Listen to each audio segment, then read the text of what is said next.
नमस्कार दोस्तों, आप सभी का स्वागत है आपके अपने चैनल CSS फन ट्रिक्स पर। हम लोग डिस्कस कर रहे थे MOP यानी मैनुअल ऑफ ऑफिस प्रोसीजर। और हम लोग पिछले पार्ट में डिस्कस किया था हमने chapter number 8 communication forms channels and procedure, और उसी को हम लोग अभी कंटिन्यू करेंगे इस पार्ट में और इसे फिनिश करेंगे क्योंकि पिछले पार्ट में ही हमारा खत्म हो नहीं पाया था। टॉपिक हम लोगों ने काफ़ी सारे डिस्कस कर लिए थे, letter, inter departmental consultations, email correspondence, ID note, resolution, ये सब ने डिस्कस कर लिए थे। फर्दर पार्ट्स को हम लोग डिस्कस करेंगे यानी मिनट्स, कम्युनिकेशन, फैक्स, नोटिफिकेशन, ये सारे टॉपिक हम आगे डिस्कस करेंगे। तो चलिए स्टार्ट करते हैं। Question number 1, which are the following is correct about minutes. Minutes के रिगार्डिंग कौन सा स्टेटमेंट सही है? 1, it is a record of discussions prepared immediately after the meetings and circulated to the other departments concerned, giving date, time, venue of the meetings held. 2, it also includes who chaired the meeting and list of participants, the conclusions reached, and the department responsible for taking further action. 3, in case it is perceived by a participant that the minutes recorded are not as per the understanding, it may be immediately referred in writing to the authority which has issued the minutes. Options are A1 and 2 only, B1 and 3 only, C2 and 3 only, and the right answer is D, all of the above. अब एक बार देख लेते हैं आगे वाला part. Minutes is a record of discussions prepared immediately after the meeting. ठीक, क्या होता है? ये रिकॉर्ड ऑफ डिस्कशंस होता है, यानी कोई मीटिंग हो रही है, मीटिंग में हम लोगों ने क्या डिस्कशन किया उसका रिकॉर्ड होता है, उसकी डॉक्यूमेंटेशन होता है और उसको मीटिंग के इमीडिएटली बाद में प्रिपेयर किया जाता है। And circulated to other ministry department concern giving date, time, venue of the meeting held. और दूसरी मिनिस्ट्री को हम लोग भेजते हैं, उसमें हम बोलते हैं कि मीटिंग हमारी कहाँ पर हुई थी, कौन सी डेट पर हुई थी, कितने बजे हुई थी और उसमें क्या डिस्कशन की हुआ था, सारी चीज़ें कंसर्न मिनिस्ट्री को भी भेजते हैं। Who share the meeting and list of participants, इसमें यह भी होता है कौन चेयरमैन था मीटिंग का और लिस्ट ऑफ पार्टिसिपेंट्स किसने तैयार की, कौन कौन से पार्टिसिपेंट्स थे उनकी लिस्ट प्रिपेयर करके भेजी जाती है। Setting out the conclusion reached, और इसके अलावा कौन कौन से कंक्लूजन ड्रॉ हुए उससे वो लिखा जाता है। And indicating the ministry department responsible for taking further action on each conclusion, और क्या डिसीजन लिया गया। In case it is perceived by a participant of the meeting that the minutes recorded are not as per the understanding perception of the participant, the same may be immediately referred in writing to the authority which has issued the minutes. और जब minutes जो होती है, जब किसी participant ने देखी और उनको लगता है कि ये उनकी अंडरस्टैंडिंग के अकॉर्डिंग नहीं है, मतलब जैसे जो मीटिंग में डिस्कस हुआ था उसके अकॉर्डिंग नहीं है, कुछ मिसिंग है या कुछ गलत तरीके से कन्वे कर रहा है, तो वो जो इशूइंग अथॉरिटी है उसको इमीडिएटली मैटर को कन्वे कर देंगे।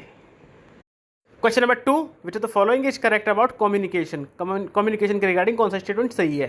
1, email, fax, speed post, registered post, special messenger etcetera are modes of sending communication. 2, appropriate use of the medium of telephone may be made by department for intra and interdepartmental consultation. 3, telephonic communications wherever necessary may be followed by written communication for confirmation. Options are A, 2 only, B1 and 3 only, C1 and 2 only, D all of the above, and the right answer is D all of the above। यानी सारी statement सही हैं। एक बार देख लेते हैं।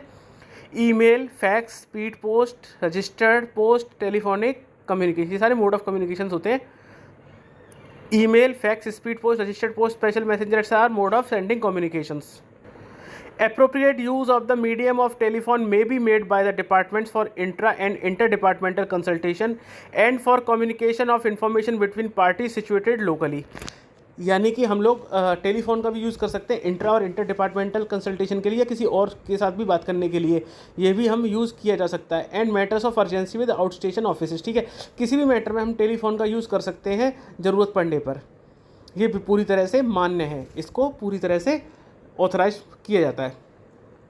Telephonic communication wherever necessary may be followed by written communication for confirmation, जैसा कि हमने पहले डिस्कस किया था कि ओरल ऑर्डर से अगर हमें मिलते हैं तो हमें रिटन कम्युनिकेशन के साथ उसको सप्लीमेंट करना पड़ता है। ये बिल्कुल वही केस है कि अगर अर्जेंसी आ जाती है तो आप टेलीफोन पे इंस्ट्रक्शंस ले लो, उसको फुलफिल कर लो, और उसके बाद जब भी अवेलेबिलिटी हो नेक्स्ट इमीडिएट टाइम पर, तो उसके बाद जो है रिटन कम्युनिकेशन के साथ उसको सप्लीमेंट कर दो। Question number 3, which of the following is correct about the correspondence with attached and subordinate offices. कोई डिपार्टमेंट या मिनिस्ट्री अपने कॉरेस्पॉन्डेंस करता है अपने सबऑर्डिनेट या अटैच ऑफिस के साथ, उसके रिगार्डिंग कौन सा स्टेटमेंट करेक्ट है?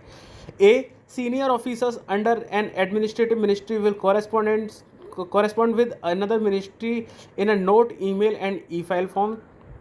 be head of an autonomous body under an administrative ministry will write in respect of matters involving intervention of another ministry to the secretary of the concerned ministry in a letter form. C both A and B, D none of the above, and the right answer is C both A and B, यानी दोनों statement सही हैं. Correspondence with attached and subordinate offices, यानी सब जो attached और subordinate offices होते हैं क्या होते हैं, ये हमने पीछे पार्ट 2 या पार्ट 3 में डिस्कस किया था, वहाँ पे देख सकते हो. तो इसमें कैसे करते हैं communication. Senior officers head of a subordinate attached office under an administrative ministry department will correspond in respect of matters involving intervention approval of another ministry department in a note email and e file form to their concern ministry department.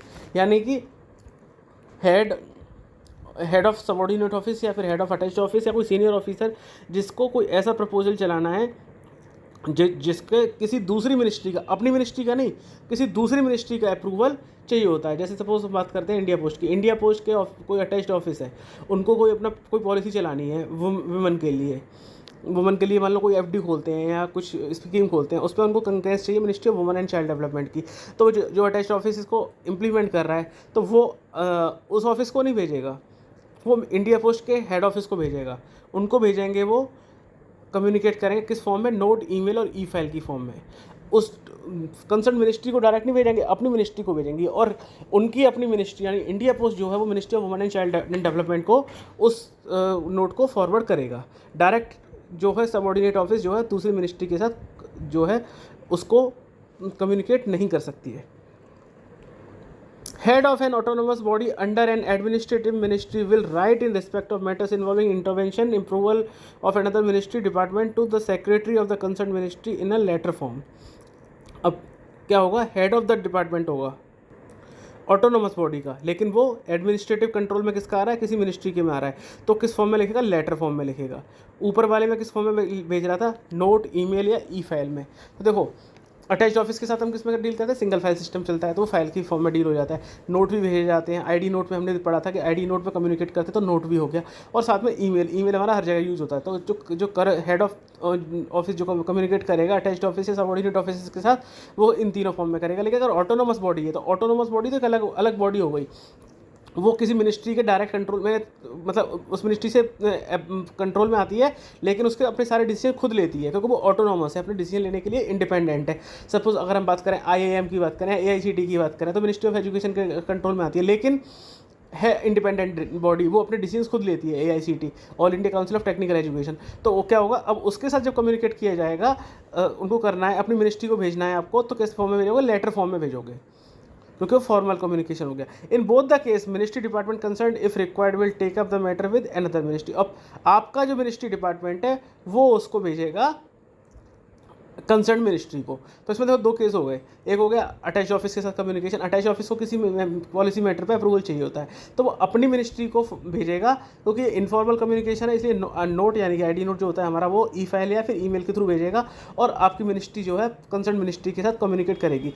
अगर autonomous body की बात आ जाती तो autonomous body क्योंकि आपके अपने direct control में नहीं है, वो अपने डिसीजन खुद ले रही है, भले ही वो आपके कंट्रोल वैसे आपके से एफिलिएटेड है, लेकिन आपके कंट्रोल में नहीं है, तो आप उसके लिए एक अदर बॉडी हो और दूसरी बॉडी की तरह ट्रीट ही करेगा वो कम्युनिकेशन में, और दूसरी बॉडी की तरह ट्रीट करेगा तो फिर फॉर्मल कम्युनिकेशन चलेगा. फॉर्मल कम्युनिकेशन क्या होता है, लेटर होता है. तो उस केस में लेटर की फॉर्म में कम्युनिकेट किया जाएगा आपके साथ, और आपकी मिनिस्ट्री जो है दूसरी मिनिस्ट्री से कम्युनिकेट करेगी. Question number 4, an officer of a subordinate office can correspond directly with the ministry of minister of another ministry. A true, B false, and the right answer is B false. बिल्कुल subordinate office वाला तो direct minister से क्यों करेगा, आप अपने head ministry में बात करो जिससे आप कंट्रोल में हो, वो बात करेंगे, मगर सेक्रेटरी बात करेगा. आप कैसे बात कर सकते हो डायरेक्ट मिनिस्टर के साथ. Correspondence with attached and subordinate office. An officer of a subordinate office, attached office, autonomous body will not correspond directly with the minister of another ministry. बिल्कुल भी नहीं कर सकता. Attached office, subordinate office may however seek factual information from other ministry department directly. Factual information ले सकते हो आप, लेकिन आप मिनिस्टर के साथ डायरेक्ट डील नहीं कर सकते हो. मिनिस्ट्री के साथ भी आपको अगर कोई पॉलिसी डिसीजन है तो आप नहीं करोगे. पॉलिसी डिसीजन है तो आप अपनी मिनिस्ट्री भेजोगे, आपकी मिनिस्ट्री को लगेगा तो वो भेजेगी. लेकिन फैक्चुअल इन्फॉर्मेशन चाहिए आपको तो आप ले सकते हो. आपको सपोज आप किसी एक मिनिस्ट्री से डेटा कलेक्ट कर रहे हो, मिनिस्ट्री ऑफ सोशल जस्टिस है, सोशल जस्टिस ले रही है कि कितनी वुमेंस का एम्प्लॉयमेंट हुआ है या वर्क फोर्स पार्टिसिपेशन कितना है, तो वर्क फोर्स पार्टिसिपेशन के लिए वो ministry of women child development से ले लेती है। इसके अलावा वो लेबर पार्टिसिपेशन के लिए मिनिस्ट्री ऑफ लेबर से भी डेटा ले लेती है, तो वहाँ पर अटैच्ड ऑफिस ले सकती है। लेकिन ऐसा नहीं है कि वो डायरेक्ट जो है उसके साथ कोई भी पॉलिसी डिसीजन के लिए उनकी ओपिनियन मांग सकती है, फिर आपको अपनी मिनिस्ट्री के पास जाना पड़ेगा, और मिनिस्टर के पास तो बिल्कुल भी नहीं आ सकती। Exception, the head of statutory body regulatory authority set up by an act of parliament can communicate with the minister directly. बिल्कुल स्टैट्यूटरी बॉडी देखो वो एक्ट ऑफ पार्लियामेंट से बनी हुई है, तो स्टैट्यूटरी बॉडी जो होती है या रेगुलेटरी बॉडी होती हैं, पहली बात किसी मिनिस्ट्री के कंट्रोल में नहीं आती हैं, ये इंडिपेंडेंट बॉडी होती हैं, तो ये जो है किसी भी मिनिस्ट्री से मिनिस्टर के साथ डायरेक्ट कांटेक्ट कर सकती हैं, क्योंकि इनको कोई इन्फॉर्मेशन चाहिए तो ये तो ले ही सकती हैं। तो इसमें यही याद रखने वाली बात है कि स्टैट्यूटरी बॉडी और रेगुलेटरी अथॉरिटी वो डायरेक्ट कम्युनिकेट कर सकती है मिनिस्टर के साथ, लेकिन और बॉडीज़ नहीं कर सकती हैं। Question number 5. Which of the following is correct about the correspondence through single file system? A. The department can introduce the single file system of correspondence in the case of their own attached offices and subordinate offices placed directly under them. B. The single file system will apply to correspondence between a department and any statutory body which might be owned or controlled by it. C. Both A and B. D. None of the above, and the right answer is A only. यानी कि B is a wrong statement. एक बार देख लेते हैं। In case of their own attached offices and subordinate offices placed directly under them such that without the intervention of an attached offices as are located in Delhi, New Delhi, the department will introduce the single file system of correspondence. यानी कि एक तो department attached office के साथ single file system से करेगा, और एक सबऑर्डिनेट ऑफिस है जो डायरेक्टली डिपार्टमेंट के अंडर में आती हैं, वो किसी अटैच्ड ऑफिस के थ्रू नहीं है, जो कि दिल्ली की ऑफिस होती हैं। जैसे दिल्ली की ऑफिस में डिपार्टमेंट को किसी सबऑर्डिनेट ऑफिस से कम्युनिकेट करने के लिए अटैच्ड ऑफिस के मीडियम की जरूरत नहीं होती, वो डायरेक्टली कम्युनिकेट कर लेती हैं। जबकि अदर स्टेट्स में क्या होता है कि अगर हम बात करें एमपी या कर्नाटका, तो डिपार्टमेंट कर्नाटका की जो मेन सिटी में होगी अटैच्ड ऑफिस, उससे कॉरेस्पॉन्डेंस करेगा, और वहाँ पर अब बहुत सारी सबऑर्डिनेट ऑफिसेस होंगी जिससे कि अटैच्ड ऑफिस कम्युनिकेट करेगी। ये हब एंड स्पोक मॉडल पर होता है, जबकि दिल्ली में डायरेक्टली डिपार्टमेंट के अंडर में आ जाती है। तो अगर दिल्ली में कोई सबऑर्डिनेट ऑफिस है तो वहाँ पर और अटैच्ड ऑफिस के केस में डिपार्टमेंट जो है सिंगल फाइल सिस्टम को यूज़ कर सकता है। The single file system will not apply to correspondence between a department and any statutory, corporate और other autonomous body which might be owned और कंट्रोल बाई इट। ठीक है, किसी स्टैट्यूटरी बॉडी, कॉर्पोरेट और ऑटोनोमस बॉडी, मतलब इन तीनों में क्या डिसीजन डिफरेंस आ रहा है? तीन जो पिछले वाले केस से डिफरेंस ये है कि तीनों के तीनों अपने डिसीजन लेने के लिए इंडिपेंडेंट है। स्टैट्यूटरी बॉडी भी अपने डिसीजन खुद लेती है, कॉर्पोरेट ऑफिस भी अपने खुद लेती है, और ऑटोनोमस बॉडी भी अपने डिसीजन खुद लेती है। ये बॉडी जो है ओन्ड और कंट्रोल बाई डिपार्टमेंट हो भी सकती है और नहीं भी हो सकती, लेकिन सिंगल फाइल सिस्टम अप्लाई नहीं करेगा इन एनी केस। क्वेश्चन ये भी आ सकता है कि single file system will apply to autonomous body if it is controlled by the department, तो तब भी नहीं होगा। ऑटोनोमस बॉडीज़ के साथ या स्टैट्यूटरी बॉडी या कॉर्पोरेट के साथ किसी भी केस में सिंगल फाइल सिस्टम इंट्रोड्यूस होगा ही नहीं। Question number 6, which of the following is correct about the single file system? Single file system के रिगार्डिंग कौन सा स्टेटमेंट सही है? One, single file system will apply to matters which have to be referred by the non secretarial organization NSO to the department for seeking a sanction. 2, the file cover of a SFS case should prominently show the name of the NSO and likewise indicate that it follows a single file system. 3, the SFS file must bear an ID. Options are A1 only, B1 and 2 only, C1 and 3 only, D all of the above, and the right answer is B1 and 2 only. यानी कि the SFS file must bear an ID is a wrong statement. एक बार देख लेते हैं। Single file system, this will apply to matters which have to be referred by the non-secretariat organization NSA to the department for seeking sanctions order, i.e. decision not within its own delegated power.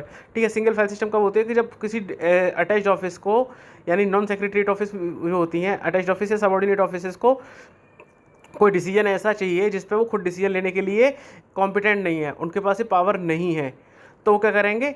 वो single file system use करेंगे, यानी कि एक single file बनाएंगे जिसमें पूरे case को explain करेंगे। डीलिंग ऑफिसर वहाँ भी फाइल को पुटअप करेगा, फिर सेक्शन ऑफिसर फिर सीनियर ऑफिसर के पास जाएगा, सीनियर ऑफिसर उस फाइल को मार्क कर देगा डिपार्टमेंट के पास, तो वो पूरी की पूरी फाइल जो है वहाँ चली जाएगी। तो ये होता है सिंगल फाइल सिस्टम, और ये तब यूज़ की जाती है जबकि उनको कोई ऐसा डिसीजन चाहिए जिसमें कि उनकी अथॉरिटी नहीं है, तो फिर वो पूरी फाइल को डिपार्टमेंट जब देखता है तो वो डिसीजन लेता है कि डिसीजन इसके पर क्या लेना है। The file cover of SFS case should prominently show the name of the originating NSO and likewise indicate that it follows the single file system. जो फाइल कवर ऊपर होगा उसमें जो है ओरिजिनेटिंग ऑफिस का जो है नाम होगा, किस ऑफिस से आई है, और ये भी इंडिकेट करेगा कि ये फॉलो सिंगल फाइल सिस्टम को फॉलो करता है।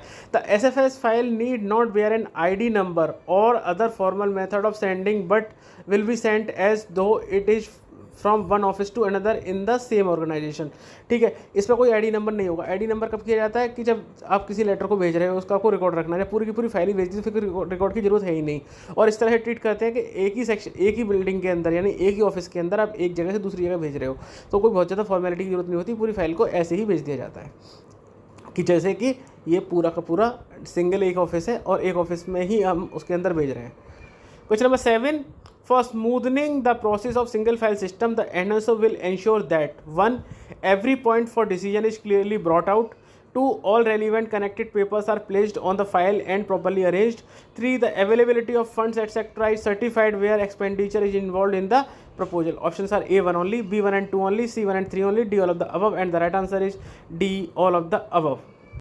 सिंगल फाइल सिस्टम के थ्रू अगर हम किसी फाइल को भेजते हैं तो उसमें जो है डिसीजन के लिए जो पॉइंट होगा वो क्लियरली मार्क किया जाएगा, रेलिवेंट कनेक्टेड पेपर्स जो है वो फाइल में लगे जाएंगे, और अगर आप एक्सपेंडिचर मांग रहे हो फंड्स के रिगार्डिंग कि आप जैसे सपोज कोई नई पोस्ट क्रिएट करना चाहते हो या फिर आप कोई कुछ बंदे को कॉन्ट्रैक्ट पर रखना चाहते हो, तो इस सिचुएशन में आपको चाहिए फंड्स चाहिए, तो आप उसमें बताओगे कि हमें परमिशन दे दो आप कि हमें 2 बंदे रिक्रूट करने हैं इस पर्पज़ के लिए और उनके लिए फंड्स हमारे पास अवेलेबल हैं, जैसे कि हम ऑर्डर में निकालते हैं, हमने ऑर्डर में देखा था। ठीक है, तो ऐसे ही इसमें भी हम फंड्स की अवेलेबिलिटी को भी एक्सप्लेन करते हैं। Question number 8, the officer last dealing with SFS case in the NSO will mark it to appropriate officer in the department. ठीक है, अब फाइल जिस ऑफिसर के पास से फाइनली जाएगी, जो लास्ट ऑफिसर होगा अटैच्ड ऑफिस में, वो उस डिपार्टमेंट, जिस डिपार्टमेंट को भेज रहा है, यानी हेड ऑफिस को भेज रहा है, उसके ऑफिसर को मार्क करेगा। इज इट ट्रू और फॉल्स, यानी येस और no. Right answer is A, yes, बिल्कुल ऐसे ही होगा। सपोज अटैच्ड ऑफिस में किसी डीलिंग ऑफिसर ने फाइल को पुटअप किया, वो सेक्शन ऑफिसर के पास गई, फिर अंडर सेक्रेटरी के पास गई, अंडर सेक्रेटरी ने उसको डिपार्टमेंट में जॉइंट सेक्रेटरी के पास मार्क कर दिया डिपार्टमेंट के अंदर, तो जो लास्ट में डील किसने किया, अंडर सेक्रेटरी ने, तो अंडर सेक्रेटरी के लेवल से फाइल गई है तो वो लास्ट ऑफिसर है, वो मार्क करेगा डिपार्टमेंट के अंदर। The officer last dealing with the SFS case in the NSO will mark it to the appropriate officer in the department by name. ठीक है, और बाय नेम करेगा, क्योंकि सिंगल फाइल सिस्टम में फाइल जाती है, नॉर्मल केस में अगर रूटीन केस में जाती है तो फिर जो है वो जाएगी आपकी बाय नेम। आपको पता है ये अथॉरिटी है। सपोज आपने बात की, आप ले रहे हो परमिशन ले रहे हो सैलरी के रिगार्डिंग, अब सैलरी का रिगार्डिंग किसके पास जाएगी, एडमिनिस्ट्रेशन के अंडर में आता है सैलरी जो होता है, कैश सेक्शन आता है, तो आपको पता है कि वहाँ पे कौन है इस पोजीशन पर, तो भाई नेम लोगे। But policy files will however be refer to the department at appropriate level to be determined by the department and the NSO concerned though through a general order. आप किसी पॉलिसी डिसीजन पर उनका approval मांग रहे हो, तो policy decision पर क्या होगा, आपको तो नहीं पता कि पॉलिसी पे डिसीजन कौन देने वाला है, इस पॉलिसी पे डिपार्टमेंट डिसाइड करेगा, डिपार्टमेंट के परव्यू में आती है, तो आप उसमें सिंपली डिपार्टमेंट को मार्क कर दो कि डिपार्टमेंट डिसाइड करके फिर उस पर जो है अपना डिसीजन दे देगा।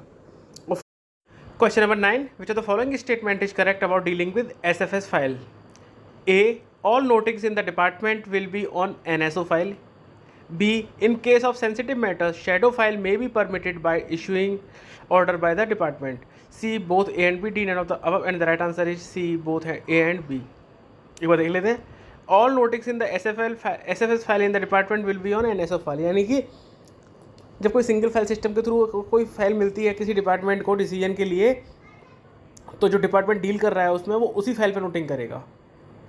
ठीक है, however where sensitive or delicate matters in the sphere of personal policy issues and finances are involved, the recording of note in shadow file may be permitted by issuing general or special order by the department। यानी कि अगर sensitive और delicate matter है और आपने file में deal कर दिया वो, उस फाइल को वापस भेज दिया डिसीजन के साथ, तो और वो कोई सीक्रेट डिसीजन है, कोई सीक्रेट डीलिंग हो रही है उसमें, और आपने उसको पूरे को एक्सप्लेन कर दिया फाइल में, और फाइल को आप वापस भेजोगे उसी अटैच ऑफिस के पास, तो अटैच ऑफिस को तो मिल गई नहीं सारी इन्फॉर्मेशन वो, तो वो इस केस में क्या होता है कि थोड़ा केयरफुल रहना पड़ता है। तो उसमें क्या करोगे, सेंसिटिव डेलिकेट मैटर होगा या फिर फाइनेंशियल मैटर है, तो उस फाइल में अगर आप डील कर रहे हो शैडो जो है, तो शैडो फाइल में करोगे आप रिकॉर्डिंग।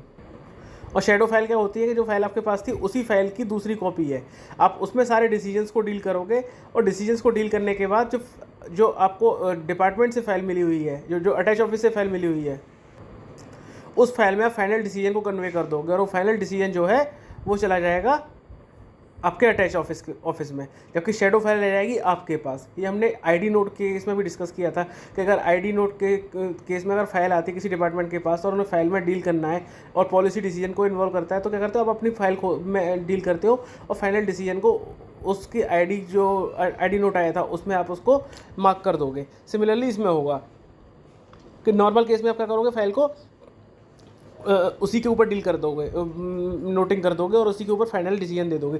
लेकिन अगर सेंसिटिव मैटर, फाइनेंशियल मैटर है, तो आप क्या करोगे, उस फाइल को अपने पास रख लोगे और एक शेडो फाइल को ओपन करोगे। शेडो फाइल में सारे कम्युनिकेशन को जो है रखोगे फोटोकॉपी लगा के, उसमें पूरा डिसीजन लोगे और फाइनल डिसीजन को जो NSO फाइल आपको मिली हुई थी, SFS फाइल थी, उस फाइल में डिसीजन को कन्वे कर दोगे। This will be done at a particular stage of the SFS case और at above a particular level with the final decision thereafter being suitably recorded on the SFS। ये decision जो आएगा आपको particular stage पर ही आएगा और final decision उसके बाद ही आएगा। क्वेश्चन नंबर 10 पूछा, तो following is correct about the SFS file. SFS file के रिगार्डिंग कौन सा स्टेटमेंट सही है? The secretariat noting on SFS file will start on a new page and the noting done sequentially. 2. Action to implement the government decision in SFS file case will be initiated by the NSO on the return of the file. 3. Copies of every sanction so issued by NSO will be endorsed without fail to all officers concerned in the department. Options are A1 only, B1 and 2 only, C1 and 3 only, D all of the above, and the right answer is D all of the above। यानी सारे statement सही हैं। तो इसमें देख लेते हैं। As a convention the secretariat noting on the SFS will start on the new page and the noting done sequentially.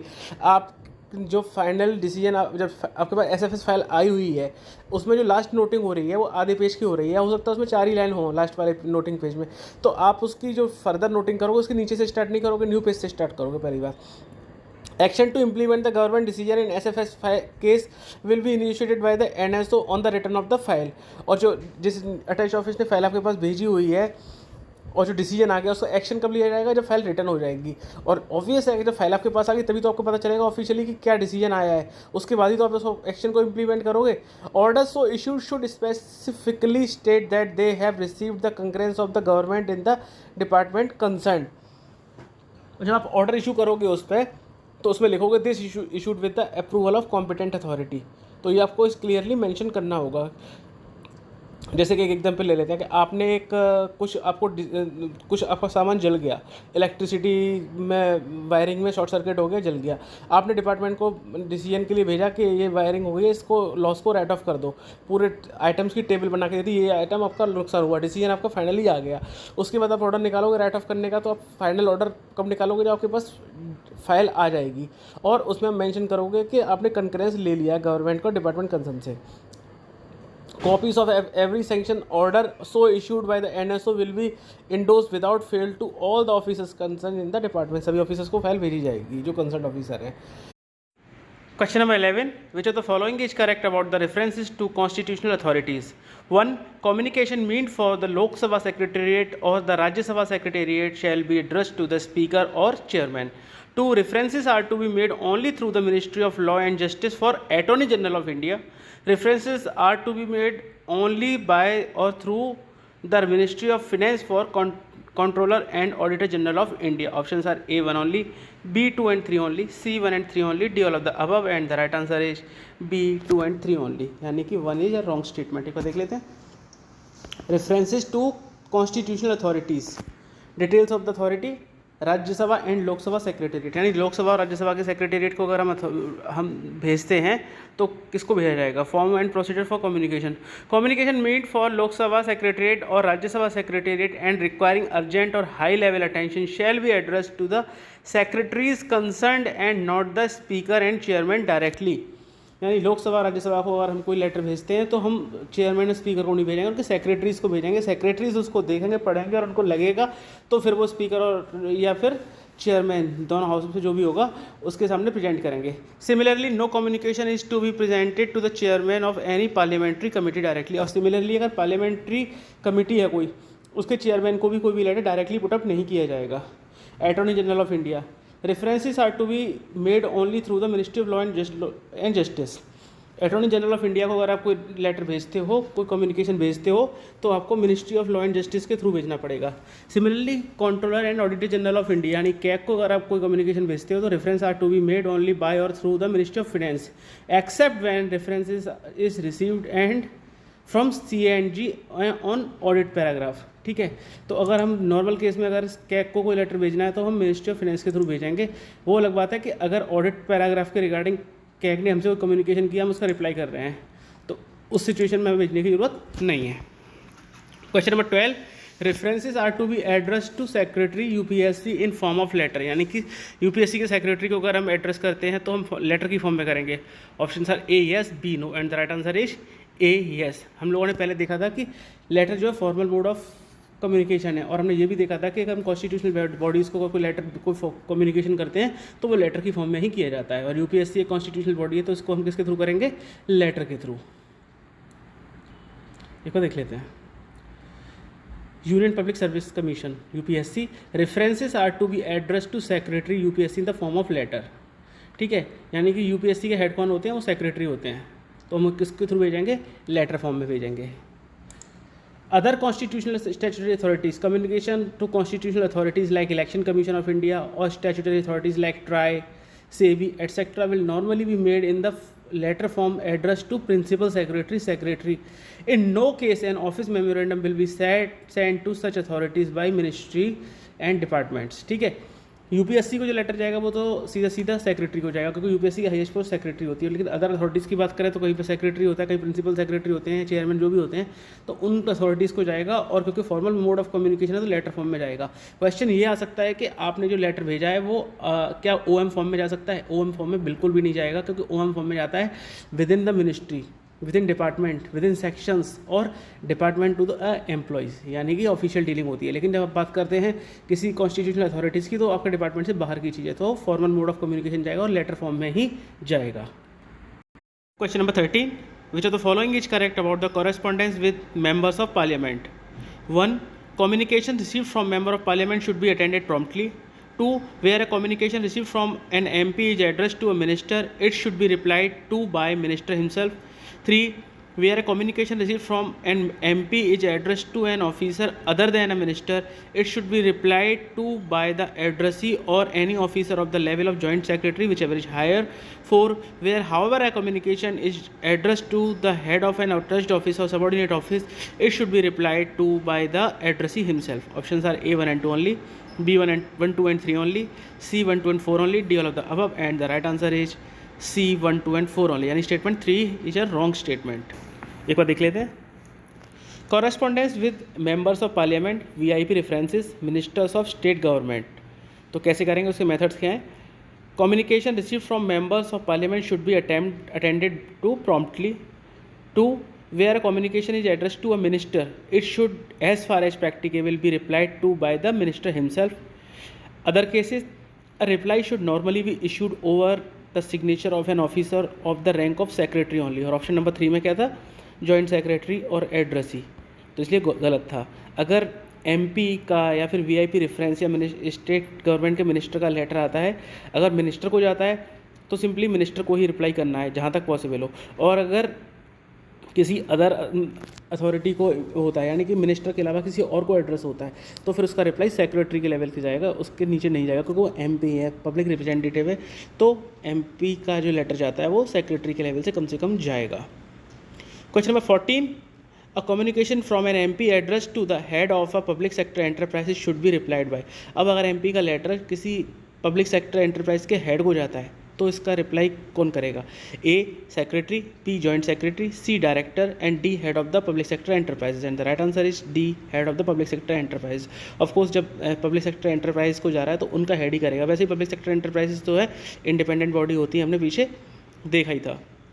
तो correspondence with members of parliament, VIP references, minister of state government, where is communication is address to the head of an attached or subordinate offices, public sector enterprises, financial institution including nationalized banks, divisional branch in charge in a ministry department organization। अगर इनमें से किसी को भी जाता है तो addressee को खुद ही रिप्लाई करना होगा। किसके कौन कौन आता है इसमें? अब पब्लिक सेक्टर एंटरप्राइज का तो देखो सिंपल कॉन्सेप्ट है कि वो अलग बॉडी है, और वो अपने अपने रूल्स खुद मैनेज करती है बोर्ड ऑफ डायरेक्टर के थ्रू, तो उसमें तो कोई बात ही नहीं है। फाइनेंशियल इंस्टीट्यूशंस जो हैं उनके फाइनेंशियल मैटर होते हैं वो भी अपना खुद ही करते हैं। अगर किसी मिनिस्ट्री का जो डिवीजन होती है तो डिवीजन अपना मैटर खुद देखेगी, और अटैच्ड और सबऑर्डिनेट ऑफिस के पास भी अगर रिप्लाई जाता है तो वो भी अपना रिप्लाई खुद ही करेंगे। ऐसा नहीं कि उस लेटर को फॉरवर्ड करके हेड ऑफिस को भेज दें कि आप इसका रिप्लाई कर दो। डिसीजन मेकिंग के लिए अप्रूवल लेंगे मिनिस्टर्स हेड ऑफिस से, और अगर कोई एमपी का रेफरेंस आता है, कोई लेटर आता है, तो फिर वो खुद ही रिप्लाई करेंगे। Question number 15. A communication from an MP addressed to the head of a public sector enterprise on a policy matter should be replied by the addressee with the approval of the. अब देखो, किसी MP का reference letter आया public sector enterprise के पास, तो reply कौन करेगा? हमने देख लिया, एड्रेसी करेगा। चाहे कैसा भी मैटर हो, रिप्लाई करना है एड्रेसी को। लेकिन अप्रूवल किसका लिया जाएगा? किसके अप्रूवल से? ऐसा तो है नहीं कि वो रिप्लाई अपने लेवल पर खुद ही कर देगा, उसको किसी ना किसी हायर अथॉरिटी का अप्रूवल लेना पड़ेगा। तो उसके regarding option are A secretary, B joint secretary, C director, D under secretary. And the right answer is D under secretary. यानी अटैच ऑफिस के लिए अगर कोई लेटर जाता है और उसका रिप्लाई करना है तो वो जाएगा अप्रूवल लेके अंडर सेक्रेटरी के लेवल से मिनिमम। अब एक बार देख लेते हैं। सबसे पहले तो हमने ये वाला देखा कि अगर किसी पब्लिक सेक्टर एंटरप्राइज के को लेटर जाता है तो वो खुद रिप्लाई करेंगे इन बॉडीज़ में, जो हमने पीछे वाले में केस में डिस्कस की थी। अब correspondence with member of parliament, VIP references, minister of state government, अगर इनमें से किसी का कॉरेस्पॉन्डेंस होता है। अब इसके दो कैटेगरी हो गई, इन रूटीन मैटर्स और दूसरी हो गई पॉलिसी मैटर्स। अगर रूटीन मैटर है, ही में send an appropriate reply on his own, ठीक है। और एमपी जो है आपके एरिया में कितना एम्प्लॉयमेंट जनरेट हुआ, इसका डेटा मांग रहा है, या कुछ आरटीआई का रिप्लाई मांग रहा है, कुछ भी मांग रहा है, रूटीन मैटर है, तो खुद अपने लेवल पे डिसाइड कर सकते हैं। अगर पॉलिसी मैटर है, prior consultation with higher authority before sending a reply, तो आपको हायर अथॉरिटी के साथ कंसल्ट करना पड़ेगा। It should however be ensure that the minimum level at which the reply are sent to the member of parliament is that of under secretary and that also in polite letter form only. Reply कैसे करोगे? आप letter form में करोगे, क्योंकि आप letter form formal mode of communication होता है। दूसरी बात, आप किसका अप्रूवल लोगे? अंडर सेक्रेटरी का। अगर वही लेटर आपके डिपार्टमेंट को मार्क होता तो फिर वो कौन मिनिमम लेवल क्या रहेगा? सेक्रेटरी। लेकिन अगर वो अटैच ऑफिस को कर दिया है तो अप्रूवल अंडर सेक्रेटरी का काफ़ी होगा। दोनों में डिफरेंस समझने की जरूरत है कि अगर वो लेटर मिनिस्टर को जाता है तो इतना पावरफुल हो जाता है कि मिनिस्टर को ही रिप्लाई करना है। वो अगर मिनिस्टर के अलावा किसी को भी जाता है डिपार्टमेंट में डायरेक्ट, तो फिर वो डिपार्टमेंट की हाईएस्ट पोस्ट होती है सेक्रेटरी, उनके लेवल से जाता है। लेकिन अब वो डिपार्टमेंट के भी नीचे अटैच्ड ऑफिस के पास चला जाता है, तो फिर उसके लिए अटैच्ड ऑफिस जो है एड्रेस ही भेज देगा, और उसके लिए अंडर सेक्रेटरी का अप्रूवल ही काफ़ी होगा। तो एमपी का जो लेटर होता है उसकी वैल्यू इस बात पर डिपेंड करती है कि वो किस अथॉरिटी को मार्क किया गया है, उसके अकॉर्डिंग उसका रिस्पॉन्स डिसाइड होता है। Question number 16, which of the following is correct about correspondence with member of parliament, यानी कि एमपीज के साथ कॉरेस्पॉन्डेंस के रिगार्डिंग कौन सा स्टेटमेंट करेक्ट है? 1, every information sought by a member should be supplied. 2, pre printed reply should be avoided. Options are A 1 only, B 2 only, C both the above, D none of the above. And the right answer is B 2 only, यानी कि first statement incorrect है। एक बार देख लेते हैं। Correspondence with member of parliament, VIP references, ministers of state governments. Normally, information sought by a member should be supplied unless it is such a nature that it would have been denied to him even if asked for on the floor of the houses of parliament. अब इसका मतलब क्या है कि MP जो है वो government से कोई भी क्वेश्चन पूछ सकता है फ्लोर ऑफ द हाउस पे, स्टार्ट क्वेश्चन, अनस्टार्ट क्वेश्चन या शॉर्ट नोटिस क्वेश्चन के थ्रू, और मिनिस्टर जो है वो रिप्लाई करते हैं उसको। तो अगर कोई ऐसी इन्फॉर्मेशन है जो कि एमपी को डिनाई की जा सकती है even on the floor of the house, तो वो उस इन्फॉर्मेशन को अगर वो डायरेक्ट डिपार्टमेंट से पूछता है तो तब भी मना किया जा सकता है। अदरवाइज सारी इन्फॉर्मेशन को दे दी जाती है नॉर्मल कोर्स में। तो सिर्फ जो फ्लोर ऑफ हाउस पर रिजेक्ट होती है इन्फॉर्मेशन, उनको छोड़ के बाकी इन्फॉर्मेशन दे दी जाती है एमपीस को। As far as possible pre printed reply should be avoided. Pre printed जो पहले से रिप्लाई होते हैं स्टैंडर्ड रिप्लाई, उनको अवॉइड करना चाहिए, और जो इन्फॉर्मेशन मांगी गई है प्रिसाइजली उसके अकॉर्डिंग आंसर तैयार करना चाहिए। Question number 17, which of the following is correct about correspondence with x member of parliament. अब एक्स एमपीज वाली बात होती है, उनके साथ कॉरेस्पॉन्डेंस के रिगार्डिंग कौन सा स्टेटमेंट करेक्ट है? 1, reference from an ex MP is address to minister और secretary, reply to be send by the concern divisional head after obtaining approval of the secretary of the ministry department. 2, if the cases are addressed to a lower level officer in policy matters, the reply may be given after obtaining approval of the joint secretary or above. 3, in non-policy cases, reply to be sent by the officer with approval of under secretary. Options are A 1 only, B 2 and 3 only, C 1 and 3 only, D all of the above, and the right answer is A 1 only. यानी statement 2 and 3 are wrong statement. एक बार देख लेते हैं। Reference from an ex member of parliament and to be replied by the attach subordinate office. Ex M P ओ को सवाल पूछता है, उस अटैच ऑफिस से सबऑर्डिनेट केस से सवाल पूछा गया है, रिप्लाई मांगा गया है, तो उस केस में क्या होगा, cases address to a minister और सेक्रेटरी, अगर मिनिस्टर और सेक्रेटरी से को एड्रेस है, रिप्लाई में be send by the concern divisional head, ठीक है, डिविजनल हेड जो है वो रिप्लाई कर देगा after obtaining approval of the secretary of the ministry department. Secretary से अप्रूवल लिया जाएगा, क्योंकि जो केस जो है एड्रेस किया गया है मिनिस्टर या सेक्रेटरी को, तो उस सिचुएशन में सेक्रेटरी का अप्रूवल लिया जाएगा। अब देखो डिफरेंस क्या हुआ यहाँ पे नॉर्मल एमपी वाले केस में, जो रनिंग एमपी है, करंट एमपी है, उससे और एक्स एमपी केस में, उसमें क्या था कि अगर केस मिनिस्टर को एड्रेस है तो मिनिस्टर ही रिप्लाई करते थे, लेकिन यहाँ पर क्या है कि अगर मिनिस्टर को एड्रेस है तो भी डिविजनल हेड रिप्लाई कर सकता है और उसको अप्रूवल लेना होगा सेक्रेटरी का, यानी कि मिनिस्टर का अप्रूवल भी लेने की जरूरत नहीं है, सेक्रेटरी के लेवल से ही केस सॉर्ट आउट हो जाएगा और डिविजनल हेड ही उसको रिप्लाई कर देगा। तो यहाँ पे मतलब वेटेज जो होता है एक्स एमपी का काफ़ी कम होता है, जबकि करंट एमपी का केस होता तो अगर मिनिस्टर का केस होता तो मिनिस्टर को रिप्लाई करना होता, अगर अदर देन मिनिस्टर होता तो सेक्रेटरी के लेवल से रिप्लाई जाता, लेकिन यहाँ पे तो डिविजनल हेड ही रिप्लाई कर देते हैं। Cases address to lower level officer, अब केसेस जो है मिनिस्टर या सेक्रेटरी से छोटे लेवल के ऑफिसर्स होते हैं उनसे रिलेटेड है। अब इसको दो पार्ट में डिवाइड कर सकते हैं, नॉन पॉलिसी केसेस और पॉलिसी केसेस। अब नॉन पॉलिसी केसेस में क्या होगा कि reply to be send by the officer on his own, यानी जिस ऑफिसर को एड्रेस किया गया है लेटर, उस वही ऑफिसर खुद के लेवल से रिप्लाई कर देगा।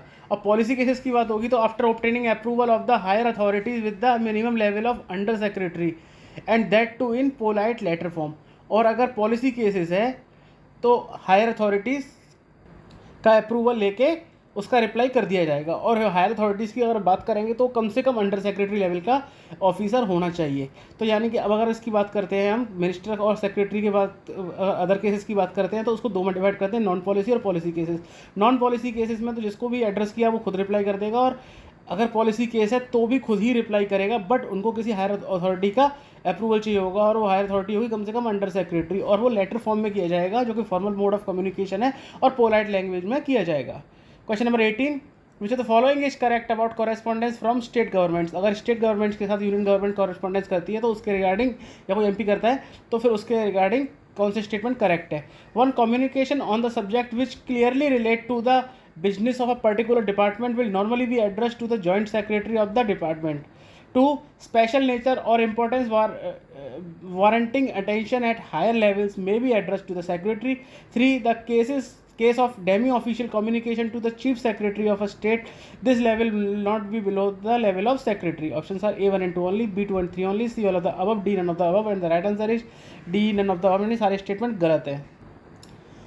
Correspondence with state governments, communication on the subjects which clearly relate to the business of particular department will normally be addressed to the secretary of that department, यानी कि अगर हम किसी डिपार्टमेंट से कम्युनिकेट करते हैं उसके नॉर्मल रूटीन बिजनेस के रिगार्डिंग, तो कम्युनिकेशन किसके साथ किया जाएगा, उस डिपार्टमेंट के सेक्रेटरी के regarding.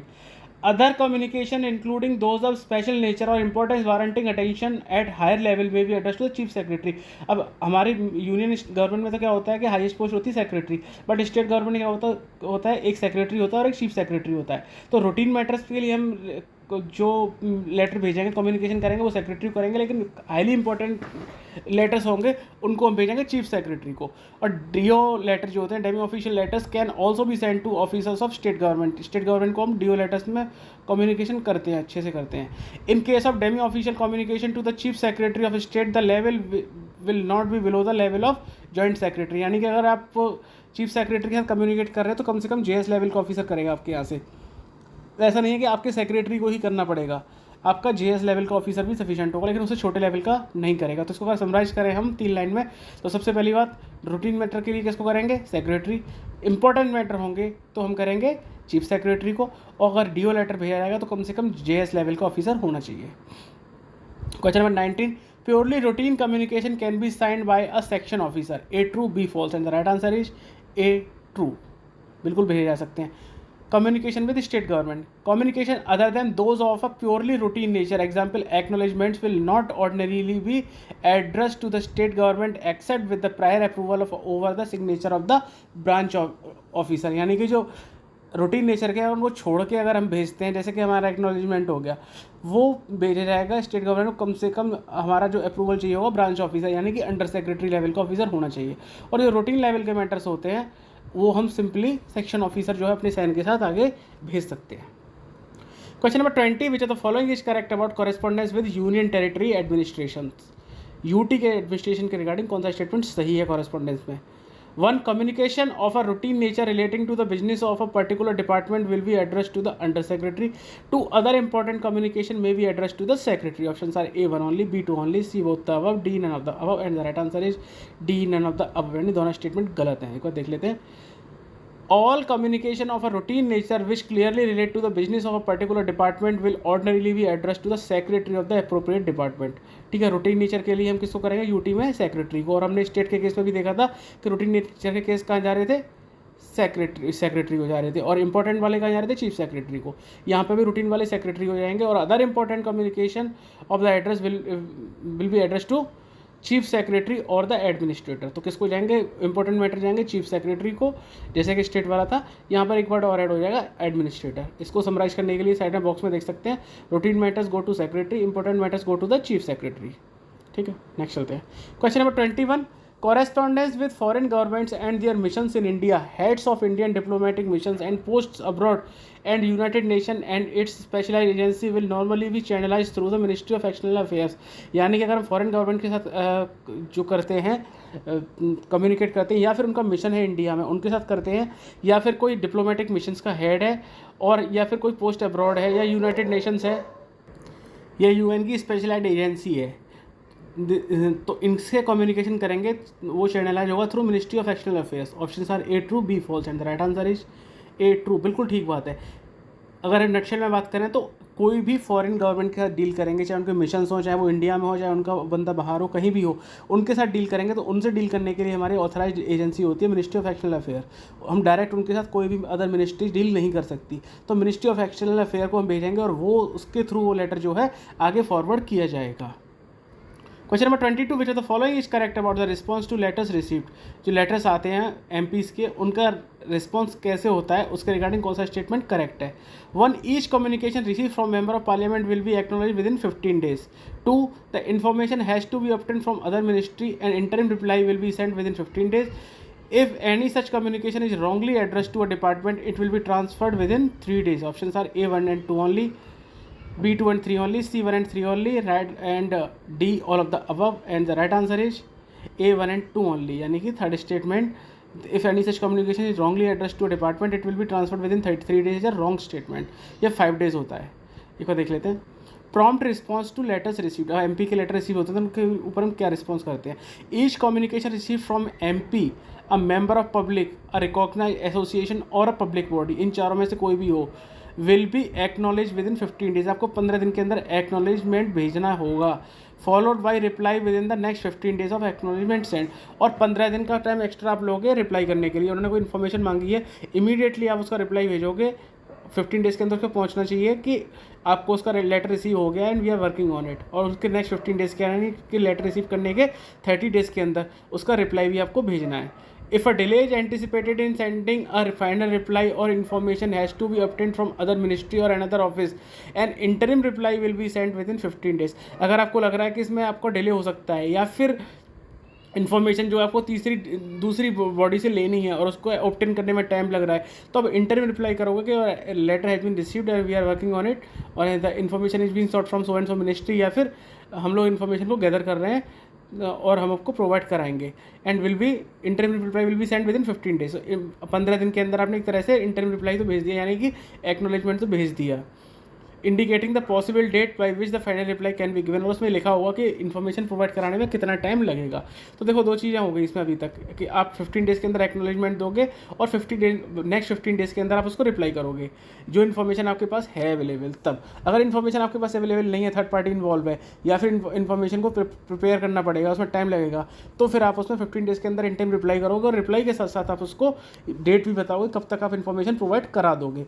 If any such communication is wrongly address to a department, it will be transferred promptly within 5 days of its receipt to the appropriate department under intimation to the party concern. ये जिन लोगों ने अगर RTI कर रखा तो उनको भी पता होगा कि अगर RTI के पास गलत आ जाती है, it is not concern with the concern CPIO, तो क्या करते हैं 5 डेज़ के अंदर उसको फॉरवर्ड कर देते हैं। सेम रूल यहाँ पर भी अप्लाई करता है कि अगर MP का कोई लेटर आया और आपसे कंसर्न नहीं है तो आप उसे वापस नहीं करोगे, आप उसको राइट डिपार्टमेंट को या राइट मिनिस्ट्री जो भी होगी उसको 5 डेज़ के अंदर फॉरवर्ड कर दोगे। Where the request of a member of parliament cannot be acceded to for any reason for not acceding to such request should be given courteously। अगर आप MP की इन्फॉर्मेशन को जो मांग रहा है या जो भी चीज़ मांग रहा है उसको नहीं प्रोवाइड करा पा रहे हो तो आप उनको रीजन के साथ करोगे, सिंपल डिनाई नहीं करोगे, रीजन बताओगे ड्यू टू दिस रीजन, या एक क्लॉज जो है मना करता है इसलिए हम आपकी डिमांड को एक्सेप्ट करने में अनेबल हैं, और बहुत कर्टियस लैंग्वेज में लिखोगे।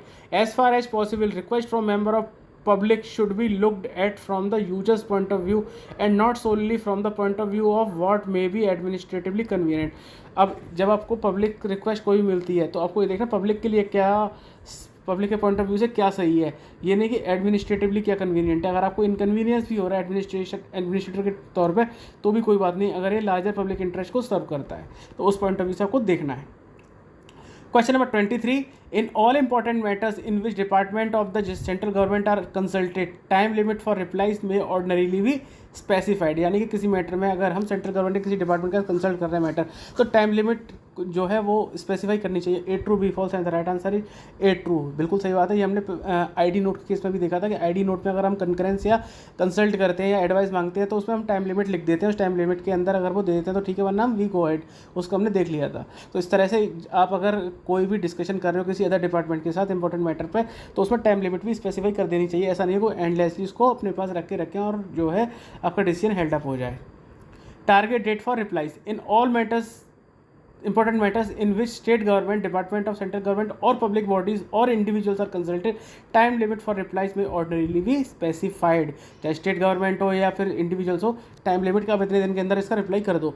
On expiry of specified date order of appropriate authority may be obtain on whether the offices whose reply have not been received may be allowed an extension of time or whether the matter may be processed without waiting for their replies। अब आपको अगर आपको time जो आपने date specify की थी उसके अंदर अगर आपको रिप्लाई नहीं मिलता है तो क्या करोगे, अपनी अथॉरिटी को नोट पे पुटअप करके भेजोगे कि अभी हमने ये लेटर भेजा था, इतना टाइम दिया था, टाइम लिमिट ओवर हो गई है बट हमें अभी रिप्लाई नहीं मिला है। Should we go ahead without reply और we should give them extension और सेंड अ रिमाइंडर। तो जो भी अथॉरिटी आपको देगी उसके अकॉर्डिंग आप डिसीजन लोगे। Question number 24. Which of the following is correct about the use of official language in government communication? Government communication में ऑफिशियल लैंग्वेज के यूज़ के रिगार्डिंग कौन सा स्टेटमेंट करेक्ट है? A. The provision for using official language are stipulated in the Official Language Act 1963. B. The instructions issued from time to time by the Department of Official Language are to be scrupulously implemented. C. Both A and B. D. None of the above, and the right answer is C. A and B both। यानी कि दोनों statement सही हैं।